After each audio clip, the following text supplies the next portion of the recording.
listen, I respect your opinion, but here's where Mike Brown, and these are some of the reasons why he's going to get his head chopped off, is because, the Jameson trade was a disaster.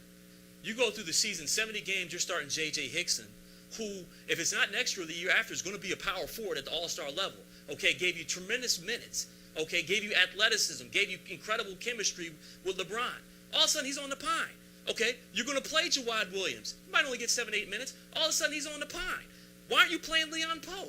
There was such a reliance on Jameson in that disastrous trade. Playoffs, no matter what it is, it's all about adjustments. That doesn't mean you're going to win, but if you can't adjust to the situation at hand, you're useless. Mike Brown made no adjustments. Okay, now LeBron, adjustments. He's got to adjust his game. I'm not going to sit there and say he's a polished diamond because he's not right now. His mid-range game, I like to see him have his back to the basket and show some moves out there.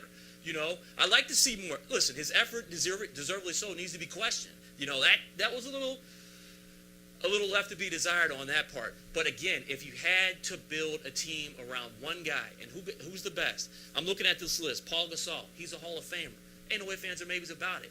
You look at you look at the Celtics. They got 4 guys on this list. That's not even debatable. You look at the Magic. They got Howard and Jameer Nelson. They're on that list. LeBron has nobody. I'd ride out with Anderson Varejao. I think he's a good ball player. If they had Hickson in there, okay, maybe they might have won. Boston was clearly the better team. They forced LeBron into areas where right now his game's suffering. His coach made 0 changes to the lineup. And then all of a sudden, LeBron's the one that's made us look he's some CYO ball player that he could get beat in the rec league. I got to go with LeBron. We haven't even mentioned D. Wade, who's probably more explosive than anybody in the league right now. But just like Kobe, he needs all the pieces to the puzzle around him. Case in point, he hadn't been out of the first round since 2006 when they won the title. So, again, I go with LeBron. I respect your opinion with Kobe.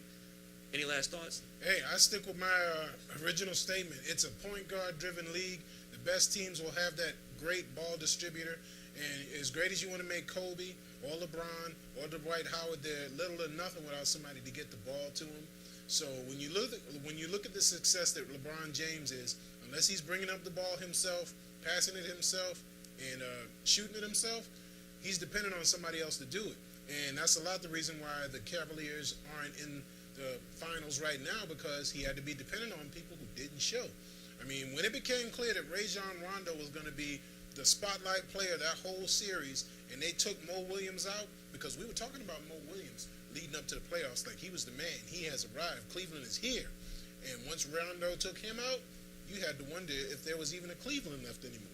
Well, I got to say, if you say it's a point guard-driven league, you'd have a pretty good argument that Mo Williams is a better point guard than Derek Fisher at this point in Fisher's career.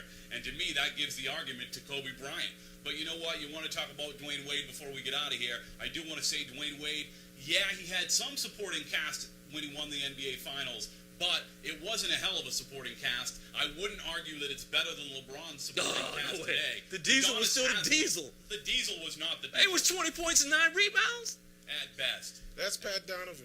Pat Donovan. The Diesel was still the somewhat.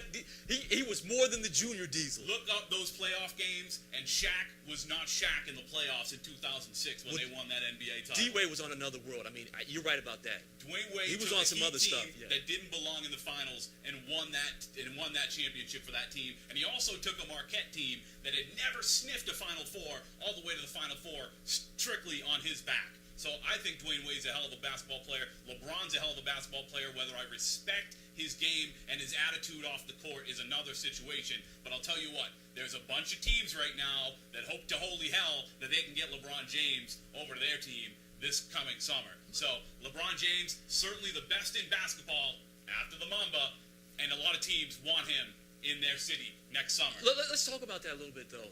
The new Russian owner, okay, Mikhail Prokhorov, Mr. quote-unquote kind of James Bond, really cool.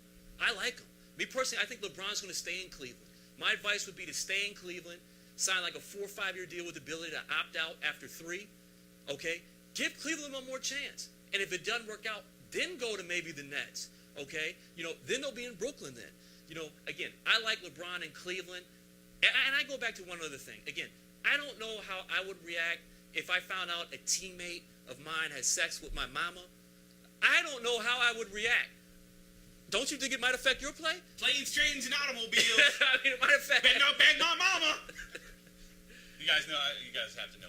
I know exactly what you're talking about. Yeah, better get my donuts. Is this a good time to talk about Vegas showgirls?